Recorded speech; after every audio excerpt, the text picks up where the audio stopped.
Última parte da nossa aula sobre teorias de ruptura. Vamos falar agora da teoria da energia de distorção e para materiais frágeis vamos falar sobre a teoria de Coulomb-Moore.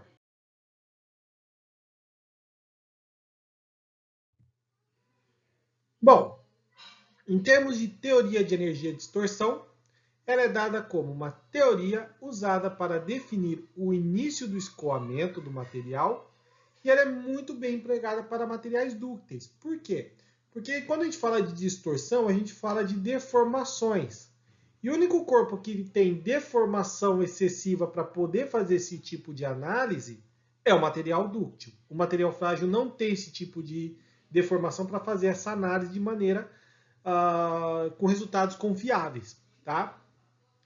Esse tipo de teoria, que é chamado de TED, Teoria da Energia de Distorção, ela relaciona o escoamento com a distorção angular do elemento tensionado. Então, quando você faz uma carga no material, ele tem uma distorção angular, mesmo que seja uniaxial. Se ele tiver várias tensões em vários sentidos, aí essa distorção angular ocorre muito mais facilmente, né? Então, considerando que o material tem aí pelo menos duas tensões em dois sentidos, né? Você pode utilizar essa teoria de maneira segura, tá bom? Bom, nesse caso, se eu tenho aqui, por exemplo, uma consideração, que eu tenho um corpo com três tensões, uma em cada plano, sendo que o σ1 é maior que o σ2 e maior que o σ3, ou seja, cada plano tem as suas tensões diferenciais entre si, e a gente tirar a média dessa tensão, nós vamos ficar com cada plano com essa configuração. Σ1 menos σ médio, σ2 menos σ médio, σ3 menos σ médio, sabendo que o σ médio é a média das três tensões. Logo, quando a gente tem essa configuração, a energia que produz a distorção angular é determinada pela diferença entre a energia total de deformação e a energia usada para mudança de volume, que nesse caso aqui a gente pode considerar como uma pressão hidrostática do material, tá bom? Então a energia de deformação é dada aqui por essa equação. É lógico que para usar ela não está um pouquinho complicado, né? Vamos ser um pouquinho mais breve e diretamente para a tensão que a gente calcula a energia de distorção do material. Bom, para a gente poder determinar essa equação, a gente tem que fazer umas considerações e definições. A primeira dela é: o escoamento ocorre quando a energia de deformação por distorção em uma unidade de volume alcança ou excede a energia de deformação por distorção por unidade de volume correspondente ao escoamento sob tração ou compressão do material. Ou seja, quando eu tiver um material que eu testo ele sob escoamento de tração ou compressão, essa distorção, essa deformação angular, ela vai ter um determinado valor. Quando eu passo isso para uma energia de deformação, esse corpo passa por essa energia de deformação em que produz uma distorção angular que seja maior do que o material ensaio, essa ruptura vai ocorrer no corpo. Tá? Basicamente é você determinar por uma deformação se essa ruptura vai ocorrer ou não. Veja agora que o que a gente está usando é outro tipo de conceito para determinar se o corpo vai falhar ou não. Bom, observações iniciais que são importantes. Materiais sob carregamento hidrostático apresentam maior resistência ao escoamento por tração simples. Tá? A segunda observação que a gente tem que ter é que o escoamento não é um fenômeno simples de tração e compressão, mas também de distorção angular do elemento tensionado. Tá? Então, o que isso quer dizer? Quando a gente está tracionando o material, ele não está com todos os pontos modificando linearmente. Lembra que quando a gente está esticando o material, as suas dimensões laterais ou transversais vão diminuindo, né? De maneira que ele tem uma região levemente abaulada. Não dá para ver, mas ela está abaulada. Só vai ver, por exemplo, na zona de estricção, que a gente vê aquele empescoçamento. Quando a gente tem essa região que vai fazendo essa curva, essa ondula, essa suavização da superfície, né? Ela não é mais retilínea, mas é levemente curva, o elemento interno ele começa a sofrer distorções angulares também. Ou seja, um material que ele sofre tração simples, ele pode também estar sujeito a distorções angulares, e não apenas lineares. É em cima desse conceito que a gente baseia a energia de distorção.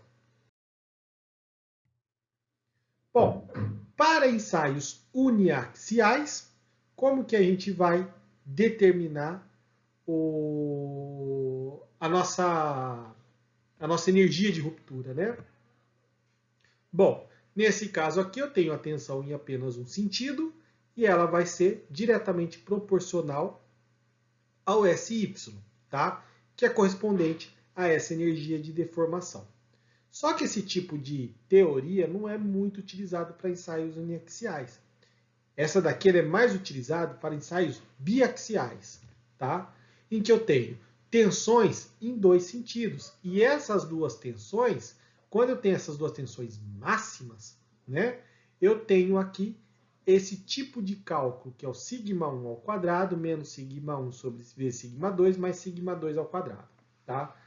Essa equação que está aí, ela é derivativa daquela anterior que a gente viu no slide no início da TED. Tá? Não vou chegar a demonstrar o porquê que chegou nisso. Mas esse tipo de tensão resultante aqui, que a gente chama de sigma', a gente chama de tensão de von Mises. Tá? Então, essa energia de distorção ela é baseada no critério de ruptura de von Mises. Tá? E ela tem que ser igual, né, para não ocorrer a ruptura, ao quadrado da tensão de escoamento. Bom, de certa maneira, se eu tirar a raiz quadrada de todo esse elemento e ele for menor que a tensão de escoamento, o meu corpo ele não vai sofrer fratura. Bom, então, de certa maneira, esse sigma' aqui, que eu chamo de tensão de von Mises, é dado por essa relação. Tá? Bom, de certa maneira, eu tenho que essa tensão de von Mises ela tem que ser igual à tensão de escoamento do material. Mas fala, professor, aqui estava ao quadrado, agora aqui está simples, né? Por que isso? Porque aqui eu passei já tirando a raiz quadrada desse elemento. Por isso que ele acabou sendo simplificado entre a tensão de von Mises e a tensão de escoamento do material.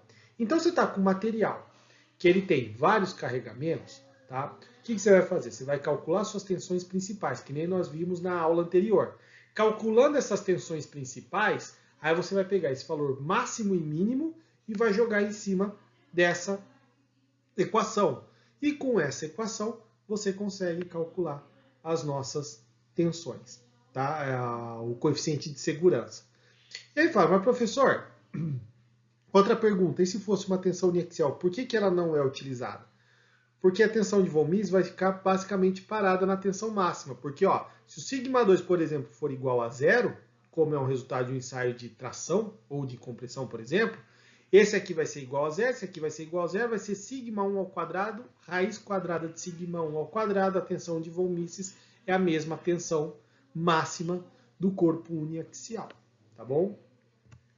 Bom, se essa tensão passar da tensão de escoamento, a tensão de von Mises, a gente tem uma falha por carregamento. Bom, o coeficiente de segurança vai ser o quê? A tensão de escoamento pela tensão, ou tensão de ruptura, né? Mas é a tensão limite, dividido pela tensão de von Mises. Bom, agora eu gostaria de mostrar para vocês o gráfico que mostra a região de zona segura da teoria de energia de distorção. Ele é, segundo aquela equação, σ1 ao quadrado menos σ1 vezes σ2 mais σ2 ao quadrado, ele representa essa envoltória aqui. Ó. Essa é a área segura da teoria da energia de distorção. Vamos trabalhar um pouco em cima desse conceito aí, tá? Dessa figura. Nesse primeiro quadrante, eu tenho aqui, que ele colocou, inclusive o autor, essa figura, mostra o quê? A teoria cisalhante máxima. Percebam que ela está inteiramente colocada dentro da envoltória, né?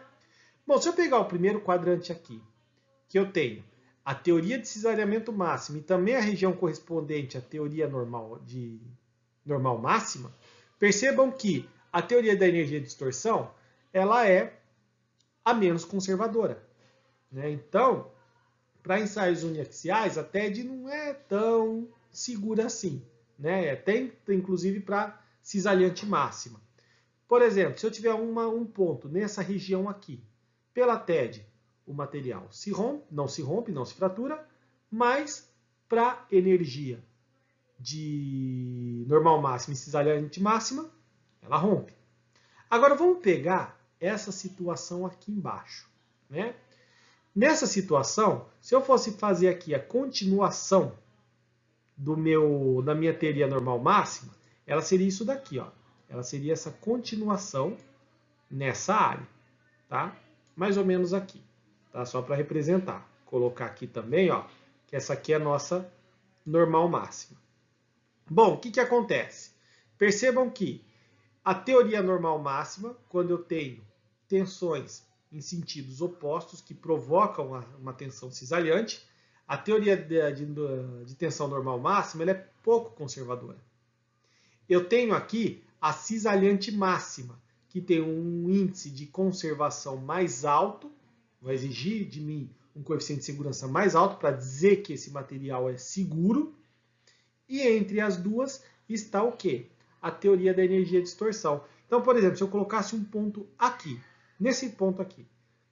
Nesse caso, eu teria, para a cisalhante máxima, o corpo rompe. Para a TED, ela não rompe. E para a teoria normal máxima, também não rompe. Agora, vamos dizer que essa combinação ficasse aqui, por exemplo. Para a cisalhante máxima, não rompe. Para a TED, rompe. Para a normal máxima, não rompe. E se eu tivesse um ponto nessa região aqui? Mais uma vez, para a cisalhante não rompe, para a normal não rompe e para a TED também não rompe. Então percebam que de acordo com cada situação de carregamento, cada situação que eu tenho de teoria de falha ou teoria de ruptura que eu adote, eu posso dizer se esse corpo rompe ou não. Tá? Isso vai depender de você qual queira adotar. Essa situação aqui, de certa maneira, é o seguinte. Esse tipo de teoria, a normal máxima, eu vou obter materiais que eles tenham uma robustez menor, né? E sai um projeto mais barato, vamos dizer assim, por si só. Quando eu adoto a cisalhante máxima, eu vou ter a situação que eu vou exagerar no dimensionamento da peça por medo de que ocorra algum tipo de falha. Então eu sou mais conservador. A TED, que ela fica entre esses dois meio termos, ela é mais difícil de ser calculada, um pouquinho mais chata, né? Pouca coisa. Mas ela te dá a melhor relação custo-benefício para materiais dúcteis. Então é muito comum o pessoal sempre adotar a TED como o elemento que a gente vai usar para fazer um projeto de dimensionamento estrutural.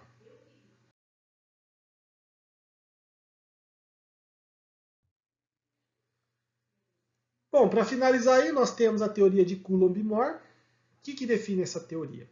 Ela define que a fratura acontece sempre que a tensão produz uma circunferência tangente à envoltória dos dois círculos. Tá? Esse tipo de teoria só é aplicável a materiais frágeis. Tá? Então, o que acontece? Eu tenho um corpo que tem uma tensão triaxial, tá? Que eu tenho aqui σ1, σ2, e eu tenho σ3, sendo que o σ2 aqui, o σ1 é maior que σ2, que é maior que σ3. O que acontece? Esse σ3 é uma tensão de compressão. Esse σ1 é uma tensão de tração. Quando eu faço uma envoltória utilizando esses dois círculos como as bordas, onde vai ficar esse círculo maior, essa envoltória, eu consigo determinar se nessa região ele vai ficar seguro ou não. Para determinar se é seguro ou não, eu tenho que a tensão 1 sobre a tensão de resistência à tração. Aqui vocês estão vendo que eu não uso mais escoamento. Eu uso diretamente a resistência à tração. Por quê? Porque é material frágil. E mais o σ3 dividido pelo S, a resistência à compressão, tem que ser igual a 1. Se essa somatória for igual a 1, o meu material está no limite da segurança. Passou de 1, né? Ele ainda continua. Nesse caso, passou de 1, desculpa, ele vai se romper. Por quê? Porque alguma situação aqui, ou σ1 passou a tensão de resistência à tração, ou o σ3 passou a resistência à compressão, ou mesmo que, por exemplo, aqui tivesse dado, por exemplo, 0,8 e aqui 0,3, essa somatória tenha dado acima de 1, ou seja, não passou a tensão de resistência à compressão à tração, mas a somatória deles acabou elevando a tensão cisalhante a ponto de romper o material, né? Então, meu material não está seguro, tá? Então, essa somatória aí tem que estar menor do que 1 para que ela possa, nessa condição de cálculo, para que ela possa ser dado como material que não sofra ruptura. De certa maneira, o coeficiente de segurança, né, ele é dado justamente por essa relação, tá? Em que eu tenho σ1 sobre SRT mais σ3 sobre SRC, que tem que ser igual a 1 sobre o coeficiente de segurança N.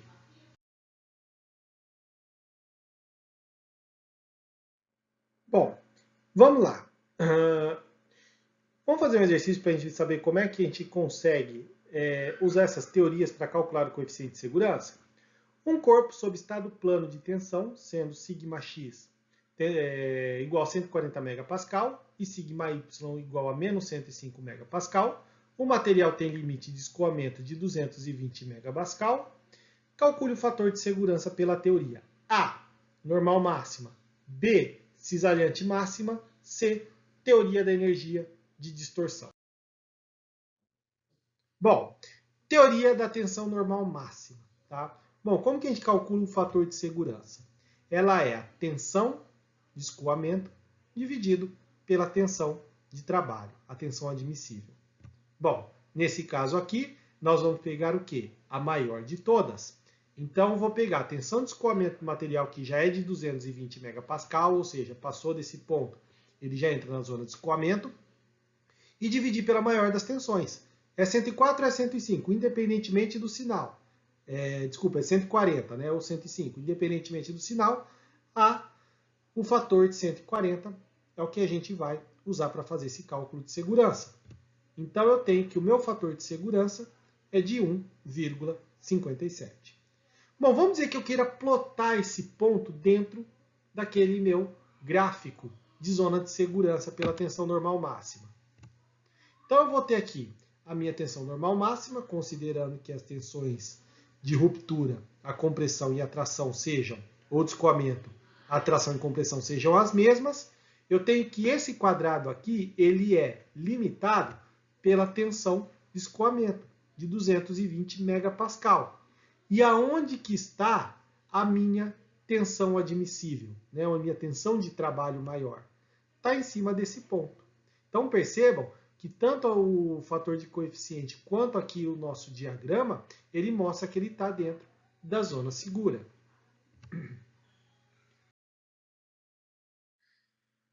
Bom, pela teoria de tensão cisalhante máxima, nós temos que o fator N é igual a tensão de escoamento dividido pela tensão cisalhante máxima.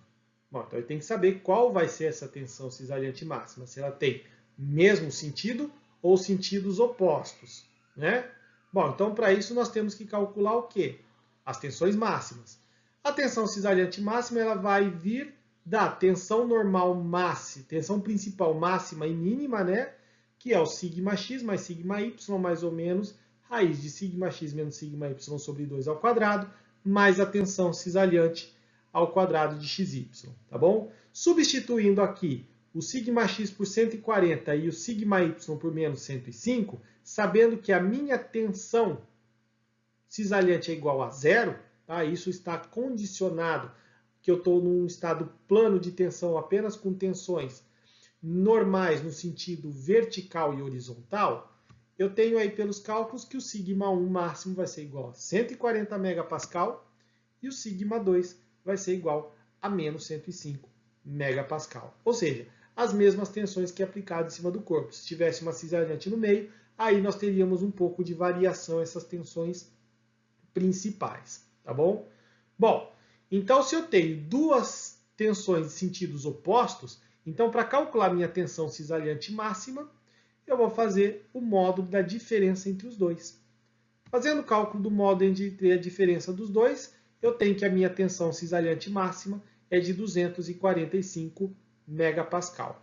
Bom, agora substituindo lá na nossa equação, 220 megapascal dividido por 245, pela teoria de cisalhante máxima, eu tenho que o meu coeficiente vai ser igual a 0,89. Ou seja, nesse caso, para cisalhante máxima, o meu corpo vai se romper. Bom, se a gente colocar aqui no nosso diagrama, né, que é o da cisalhante máxima, eu tenho aqui esse ponto indicando a tensão de escoamento, que é de 220 megapascal. O que eu vou ter? Como eu tenho a combinação de dois elementos separados não, de sentidos opostos, ele pode ficar tanto no segundo quadrante como no quarto quadrante, né? Sabendo que esse aqui é o nosso sigma1 e aqui nosso sigma2, eu vou ter o quê? Que o meu sigma1 é 140 megapascal, o meu sigma2 menos 105 megapascal. Unindo esses pontos aí, ó, 140 com 105, percebam que o ponto de conexão ficou um pouco fora da zona de segurança. Então, até pelo diagrama, a gente consegue perceber que a tensão nesse corpo ela é fora da área de segurança.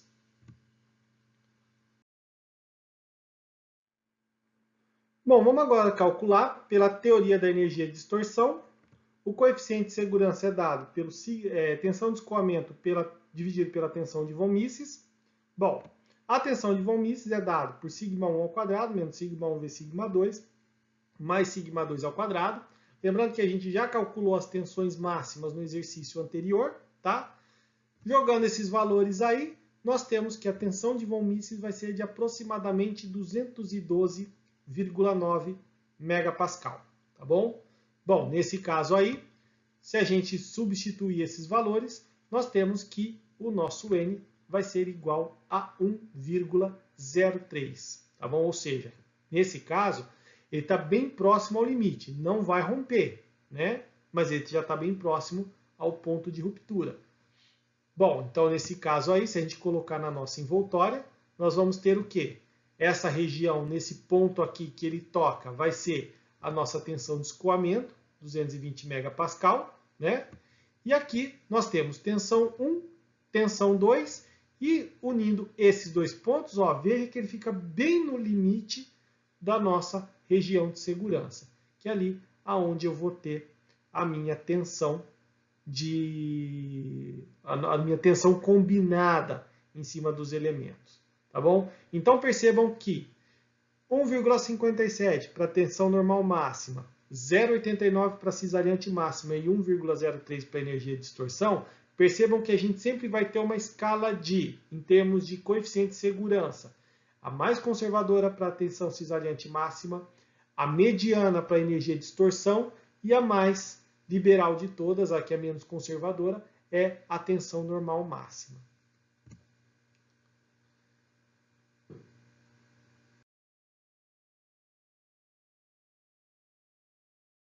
Bom, então finalizando a nossa aula de hoje, sugiro a vocês a leitura dos capítulos 7.7 e 7.8 do Beer e o capítulo 10.7 do Hibbeler, que fala justamente sobre essas teorias de ruptura.